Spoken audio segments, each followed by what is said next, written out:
It is Monday, July 15th, 2024. This is another on-location edition of Baseball Today, presented to you by our good friends at Booking.com. That is my man, Trevor Plouffe. I am Chris Rose. Producers Dan and BBD and intern Tommy along for the ride as well. We are coming your way from Arlington, Texas, and the Corona John Boy Media All-Star Home, our home for the next 3 days. As you can tell probably by our voices, it's already been a pretty good trip. Oh, yeah. We had a great night last night. We did. We had a little party. I went to the Players Alliance, rubbed elbows with Cece and Curtis and Edwin Jackson. Prince Fielder. Yeah, that was awesome to see. It was really cool to see him. I enjoyed that. And then I want to mention the juxtaposition of it being boiling hot outside and absolutely freezing cold in here. So I guess I'm complaining about everybody what you. I have a blanket on right now. Hold it up. I am not a cold guy. Yeah, there it is. There's his Corona. Corona's keeping you cool and warm all in one fell swoop. Here's the thing. Yeah. I'm going to get through it because that's the kind of guy I am. Exactly. I don't know what this is. I still haven't quite figured out what that is. This is to keep my neck warm. Is that what it is? Right now it is, yeah. Okay. He was a superstar at the party. That's all I'm saying. He was the second best looking guy there because Mike Cameron, I don't know if he's going for a bodybuilding competition or what. Dude is jacked right now. He looks great. You know who else looks great? Jed Lowry was there. Jed Lowry was there? You didn't see him? No. Oh, I was like, Jed, you look like you could just go play second base right now. And, of course, that's the best compliment you could ever give an ex-ball player. Yeah. All right. Start off with a tip of the cap. We were right across the street from where the draft festivities went down. Travis Bazzana is the newest Cleveland Guardian. He becomes the first second baseman and, I believe, first international player to go number one overall out of Oregon State. So, they already have an all-star from Corvallis, and that would be Stephen Kwan. Adley Rutschman, of course, is going to be in the all-star game as well. So I got questions now. I just didn't think of it. Why was he subject to the draft? Because he went to school in the States? Is he a citizen? It's a good question about him being a citizen. But, yeah, once you spend time here in the States, then, that's how it goes. Okay. Like, if you go to high school here in the States, for instance, I just thought, like, okay, Australian. Usually those guys are free agent signs, but because he went to Oregon State. Okay.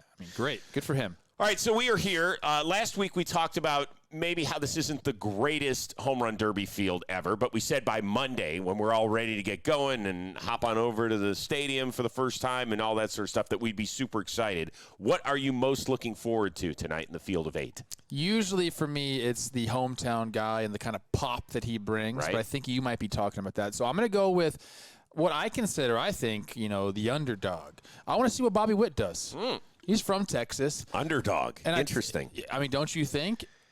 Young guy in, his first All-Star game, first home run derby at the big league level. I was talking to the baseball bat boys last night, who are also at the Players Alliance party. Go check them out on their socials.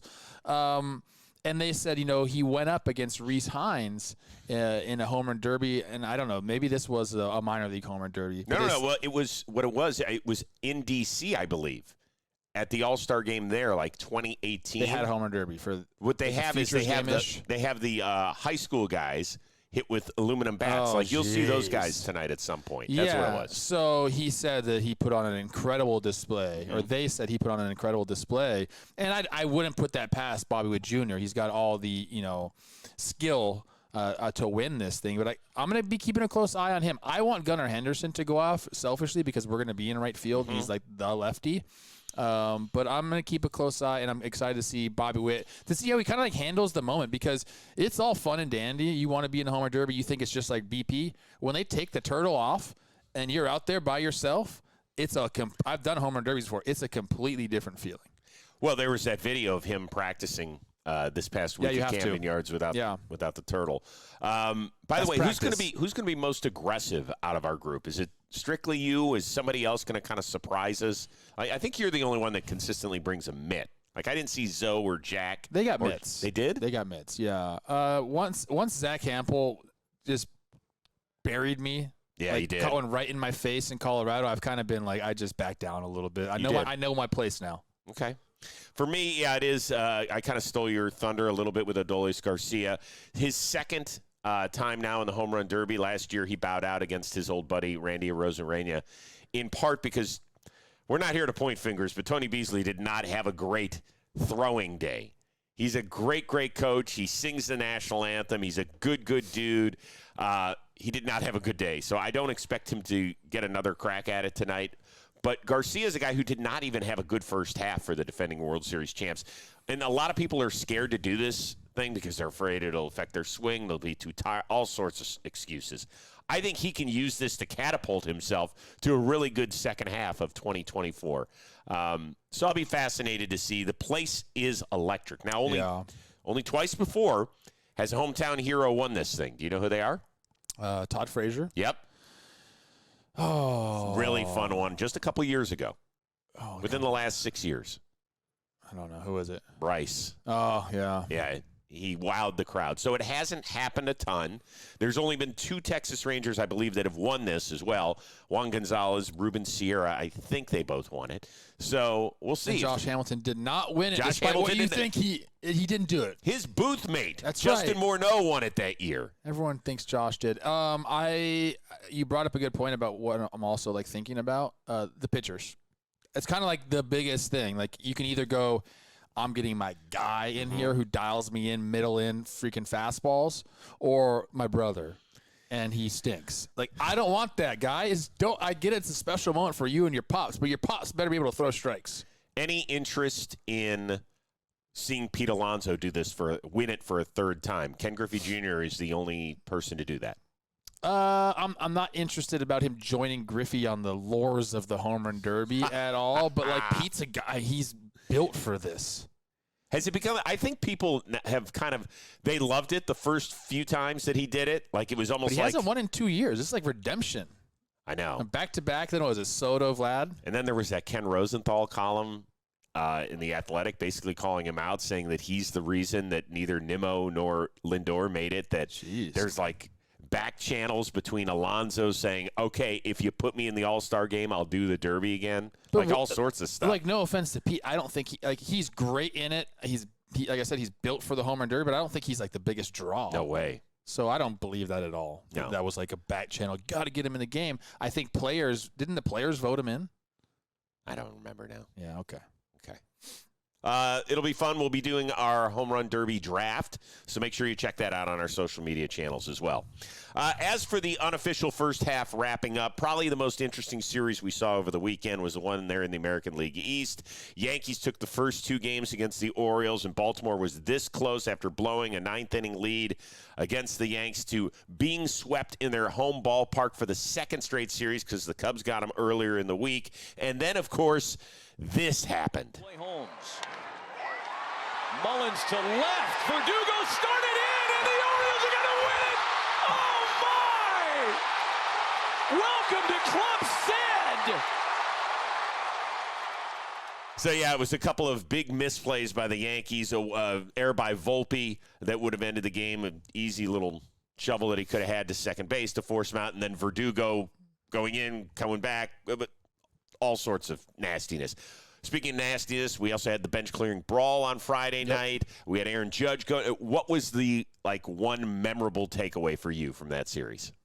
I think it was the animosity between the two teams because it got a little. Usually, you have guys the bench is clear and it's just like, oh, you're talking, but there was like some fist flying around there. Yep. There was some heavy petting, if you will, between the two teams. I don't think I had that since 7th grade. So that's what I'm going to take away from this because I think these teams do match up well. I mean, it's a 1-game separation at the All-Star break. They don't play again until the second to last series of the year in the Bronx.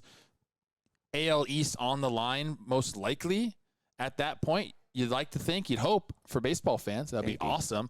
How chippy is that series going to get? I really think there is a little bit of animosity between these two teams. Yankees pitching the Orioles up and in a ton. I mean, I know that Holmes wasn't trying to go after Kjerstad whatsoever there, but hitting a guy in the head, like that's no bueno. Then they hit Judge yesterday. Yeah. So, like, there's some bad blood between these two teams. Then you add in, the drama of the division being on the line. That's what I remember because I want to take that and just kind of put it in that last series. I like when teams don't like each other. Yeah, and I think it's going to be fascinating for the next few weeks. I think there's a lot of pressure on Mike Elias and Brian Cashman, the architects of these respective teams, to kind of fix whatever ails these clubs. Because basically the entire year we've been saying one of the two of them has been the class of the American League. Mm-hmm. Do you still feel that way, by the way, with these teams? Or do you think there's a better team in the American League through almost 100 games? No, I still feel that way. You don't think Boston has crept up? Look, I'm the biggest Boston guy out there. They have crept up, but I think the Orioles have been. Okay. You know, the Yankees have had an incredible run and then a really bad, set of games. And the Orioles, I know they got swept by the Cubs, almost swept by the Yankees here, but they've played a more consistent brand of baseball. Even with all of their issues in their starting rotation. We always say that about Baltimore. Yeah, but this year particularly because they've lost so many guys that are not coming back during the year. Again, I feel like we always say that about Baltimore, and they won 101 games last year. They're primed. If any team is primed to make a massive move, and if any team has the prospect capital to do it, it's Baltimore. So the only teams you would consider are these two. I think you have to consider Boston because since the middle of May, they've had the highest winning percentage in the American League. Yes. Although their starters' ERA has seemingly gone through the roof over the last several weeks. Cleveland hit a little bit of a skid this last week. I think people are going to say even until game 162, you still have to prove me something. I think your Twins have played exceptionally well. I think they're probably the scariest team in the American League because if they can keep Royce Lewis on the field and if they can get through 2 or 3 turns of the rotation where like somebody doesn't take a total shit on the field, then they can be really, really good. Seattle, we know their problems. I can't put them in that group until Jerry Dipoto makes a bona fide trade for a stud in their lineup. Highest OPS on the Mariners right now. Can you guess what it is? I'm going to guess it's high 7s. 734 by Cal Raleigh. Oh, that's horrible. That's just horrible. And Houston has played exceptionally well, but we have documented the fact that they basically have like 5 able starting pitchers on their 40-man rotation. Yes, Luis Garcia is going to help. Lance McCullers isn't coming back anytime soon. We still don't know about Verlander. So with them being in flux, I can't put them there. So if I narrow it down, it feels like it's those top 3 teams in the American League East. You think those 3 teams before Cleveland or Minnesota? I don't know, man. Maybe that's just the Cleveland in me that I am worried about I'm worried about their rotation, and their hitting is. They have the best record in base. They have the best record in the I know they do. I know they do. Okay. But I don't. Maybe I'm wrong. Maybe I'm wrong. I hope I'm wrong. Okay. How about we say that? All right, this episode of Baseball Today is brought to you by Booking.com. Booking.yeah. You are smack dab in the middle of July. You still have time to take that vacation with your family, and if you guys are a baseball family, I suggest you do something special, something that you would never do. I want you to think outside the box. You're a fan of, say, let's say the Chicago Cubs. You live in a great city. You're like, why would we ever leave the friendly confines? Because you know what you're doing? You're keeping your eye on those other 4 teams in the National League Central. Yes, your arch rival cities. And you're like, oh, I would never want to go check out the Cubs in St. Louis or Cincinnati or in Pittsburgh or in Milwaukee. Oh, but maybe you do. Why is that? Because with hotels and bed and breakfast and vacation rentals and resorts and so much more available at your fingertips right there on Booking.com, you might just find the perfect stay. And yes, it could even be in your arch rival's city. So go check it out. Maybe you'll find that perfect hotel or whatever overlooking the stadium there in Pittsburgh. If you're a Cubs fan and they play a series in Pittsburgh sometime over the next 6 weeks or whatever it is, and you've never been to that ballpark in Pittsburgh, is it great? It's an incredible ballpark. It is one of my favorites. Go visit the Twins, Target Field. Wherever you want to go. It doesn't even have to be, it could just be somewhere close to you. Yeah. So make the right choice. They can make you a fan of any U.S. city, yes, even your arch rivals. So book today on Booking.com, an official accommodation partner of Major League Baseball, on the site or in the Booking.com app today. Do you know where I use it to go? Where I'm going to Cabo. Oh, my gosh. Booking.yeah. Are you going to take a vacation day from me? Probably. No, I can work from there. The way you were being a little mouthy last night, I think you need a little time away. I need a little time away from Chris. I think that's what it's become. We had a ton of amazing comebacks this weekend. There was some crazy stuff that was happening all over the place, whether it was out west. Detroit, though, seemed to be the epicenter of it because of back-to-back wins. On Sunday, they were down against the beleaguered Dodgers bullpen that had blown it the day before. They end up getting an error. They're running around the bases. They're celebrating like mad. I think Saturday, however, was the big day. They were down 9-4 late in the game. Colt Keith, who is really coming on, by the way, hits a game-tying homer. And then they go to extras, and then this happens. Oh, yeah, ball, left field, way back. Tigers win! Yeah, I love the little chuckle at the end. Why? Yeah, you know what? It's been a crappy year for Detroit, but this past week they took 3 of 4 from Cleveland. They took 2 of 3 from the Dodgers. It feels a little too late to turn it around and not be sellers instead of buyers at the deadline, but this was probably the highlight of the Tigers season, right? I sure hope not for them. They're only 3 games under 500. A 9-4 July has got them there. June was really rough for them, and May. 11-16 in May, 10-17 in June. I do agree that they're probably going to cash in on some of those chips, like a Flaherty chip. They're going to cash in on that. Need to. And I think they'd be smart too. But, yeah, I mean, it's a great turnaround. And maybe it convinces them to hold on to the pieces and say, let's go for it. But they're so far back in the standings, in the Central and in the wild card, that I don't think it's going to happen. Yeah, what they need to do is they need to get rid of some of those pieces. Lock Riley Green up. Oh, yeah, well, we'll see him tomorrow night in the All-Star game. He's fantastic. And I remember when there were a lot of people that laughed at me earlier this year when I said he had top 5 tools in the American League, and people are like, you're an idiot. You're a moron. Well, they're not. Well, fine. You want to call me an idiot or a moron? Not for that I'll take. live with that. But at least the take is fairly accurate, I think. Shout out Matt Vierling. Matt Vierling's been good. And as I said, Colt Keith is coming. They need help elsewhere in that lineup. And so maybe they need to make some moves. It gets us to a bigger question because this past weekend, Shohei also notched career home run number 200. We know he's not Hall of Fame eligible. I still think it's a fun discussion. If he does nothing else in this game, do you think he'd be voted in the Hall of Fame? I know, I understand you have to play 10 years. Let's scrap that idea. I think this should be a short discussion, yes. There's just never been a player like him. The things he does on the field, and there probably will never be another player like him. Those are facts, people. Like, I don't care. You can talk about, Babe Ruth pitched a little bit. Like, no, like what Shohei is doing at the same time, being elite at both at the starting pitching position, not even a reliever. Because like I almost like can say, hey, maybe there'll be like a guy that can come in with just an absolute rocket arm. Maybe Nolan Jones. The Rockies decide to put him in the bullpen, right? Those 100, miles an hour he can hit. But a starting pitcher that can hit the way Shohei can hit, he's got a 1.036 OPS. His OPS plus is 189. He's got 23 fucking swipes, bro. Like, this guy is doing things that nobody else in the history of the game has done and will ever do again. So, yeah, in my opinion, you cannot have a Hall of Fame without Shohei Ohtani, even if this career ended today. Which, just knocking on wood. Let's go. All right. He is 36th in career OPS. 36th. Pretty special. At 936, I think, or 937, something like that. 29 players in the history of this sport have won the MVP more than once, including Shohei Ohtani. 19 of those players are in the Hall of Fame. 4 are not yet eligible. So we're talking Pujols, Miggy Cabrera, Mike Trout, Bryce Harper. All 4 Hall of Famers. 2 of them are A-Rod and Bonds, special category. So that leaves you 3 others.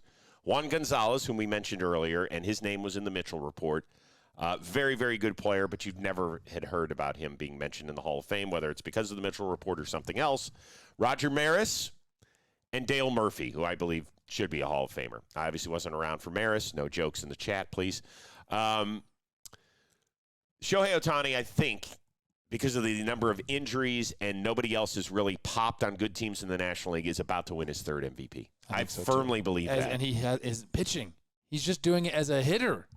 And so once you get to 3 MVPs, it's over. We'll see you. We'll see you in Cooperstown. This guy's going to win 6 MVPs.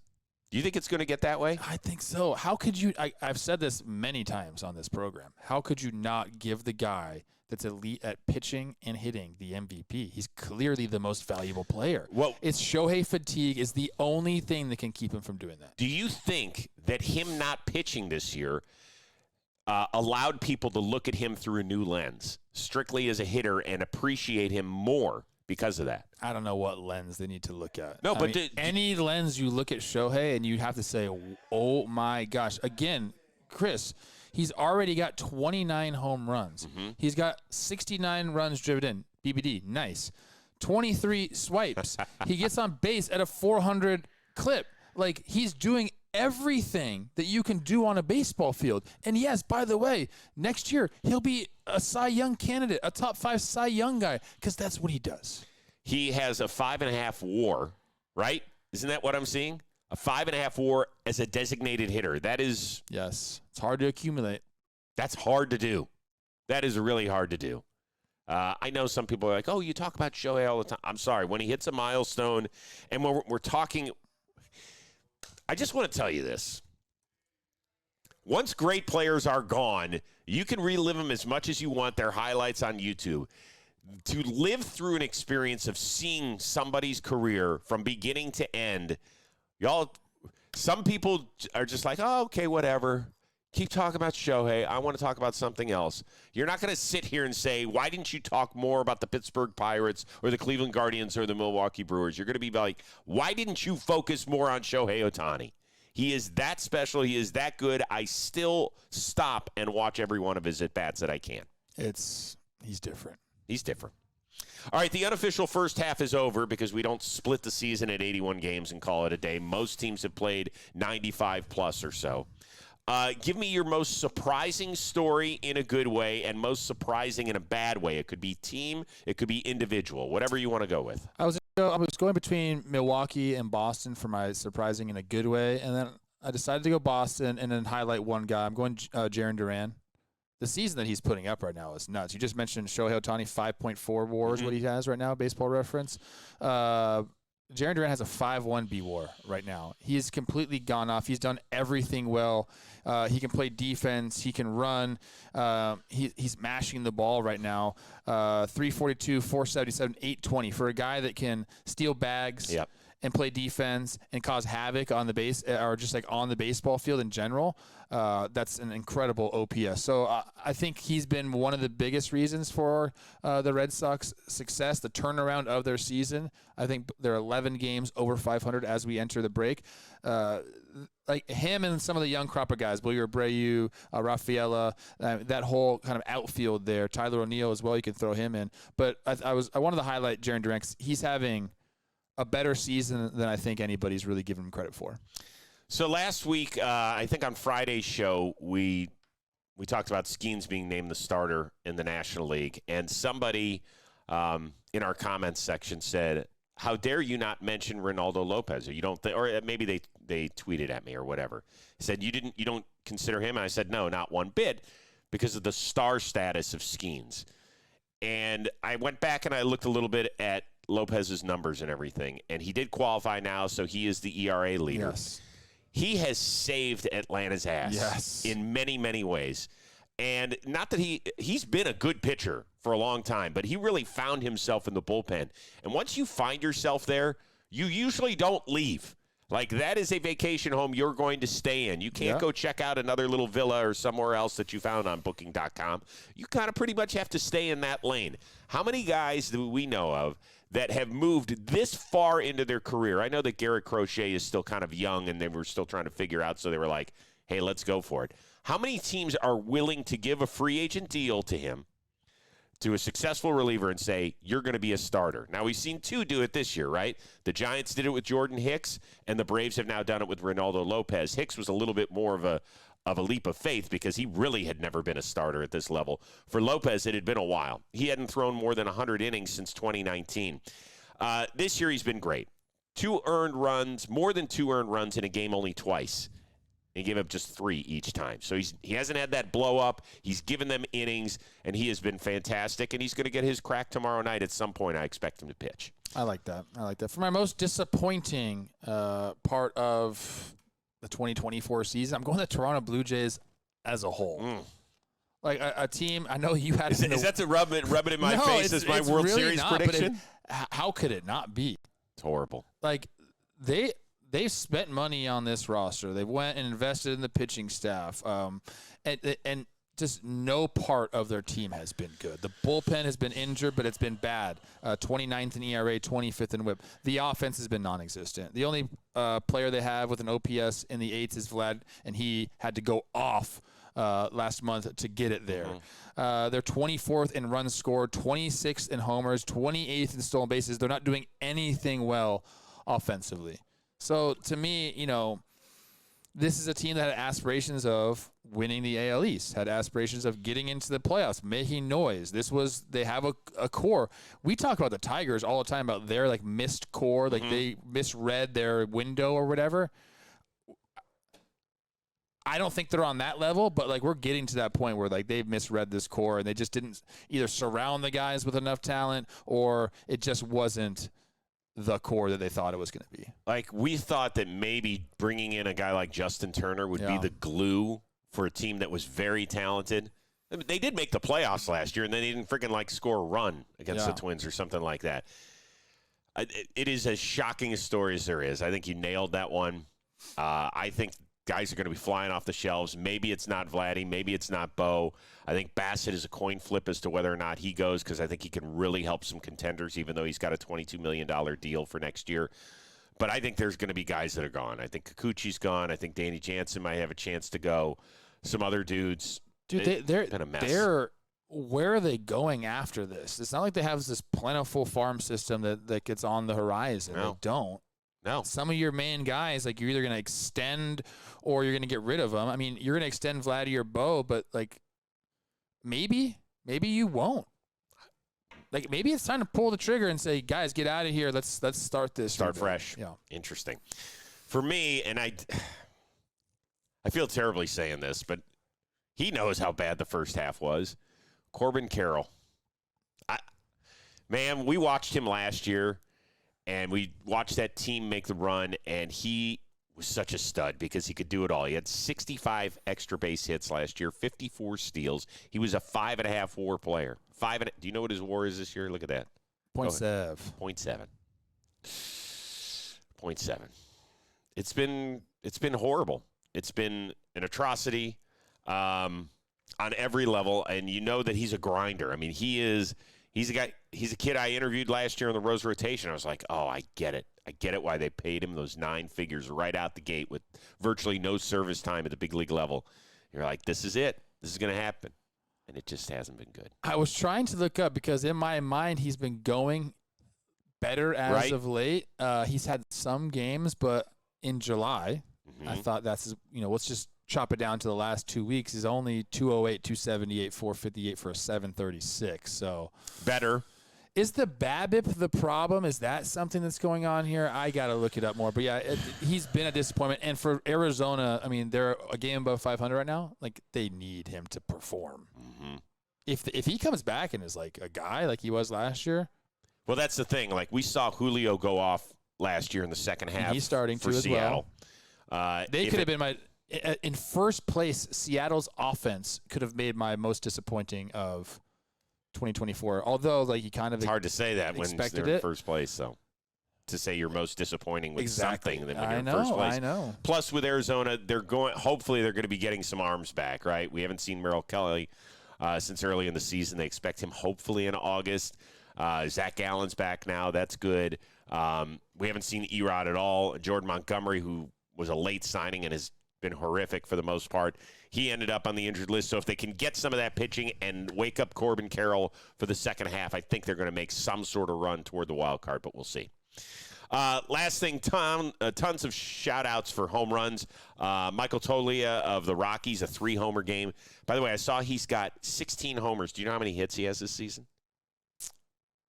Not that many. 34 yeah, hits. I saw that. 34 hits and 16 homers. The Oakland A's, they crushed 8 homers in their win over the Phillies. Lawrence Butler had 3. Rooker and Brown 2 apiece. So it's the first time the 3 guys had multiple homers in the same game. That was cool. And then we had the neat story out of there. Of course, the Phillies are basically sending their entire organization down here to Arlington. They've got 8 players in the All-Star game, and they looked across the field, and they were like, Mason Miller, oh, he's the cute little kid. He's the only representative of the Oakland. You want to hop on our private jet? How do you think that conversation went for a team that might be interested in back-end bullpen help? Yeah, come on. I mean, not that Mason Miller can do anything about Well, it. it's commonplace that this happens. When you end up in a city, a lot of times they will just fly on the same jet together. It's good for the environment sharing jets. You know, you do it all the time. Your own jet, you and Taylor Swift need to reduce your carbon footprint a little bit. I call her Tay-Tay. Yeah, so this is commonplace, but yeah, you don't think they were on that jet being like, hey. And not that Mason Miller can do anything exactly. about it. He's like, bro, I'm kind of just the guy here. But yeah, of course, they were like, hey, man, our organization's awesome. And I'll say this. I've said it before. I think the Phillies are like the most well-rounded organization maybe in the game right now. Yeah. Owner, roster that they have right now, fan base, ballpark, current success, past success, Phillies. People would say they'd have to win. Yeah, I mean, they always point to, what success are you talking about? Last couple of years, they've been a been force right there in the National League, and like they just signed Harper to a massive deal. I guess actually that's been a while ago, huh? 2019? Yeah. So what? This is year 6 of it? Jeez, never mind. 19, 20. Time flies, people. Don't get old. 24. This is year 6. I have to count on my fingers when I do those I have deals. a 13-year deal, though. Yeah, he's almost halfway home. So he's got some time left. He's almost halfway home. All right. Don't forget, get your Booking.com question of the week in by Thursday so we can utilize it on Friday's show. We're going to be doing shows again Tuesday and also Wednesday before we hop on a bird back to L.A. What else we got? I don't know. Have you planned out our evening once the home run derby is done? Because I don't know. I'm already gassed. I'm gassed, too. There's a couple parties that we might have to show face at. Ooh, boy. But, shake hands, kiss babies. That's part of my job here. It is. It is.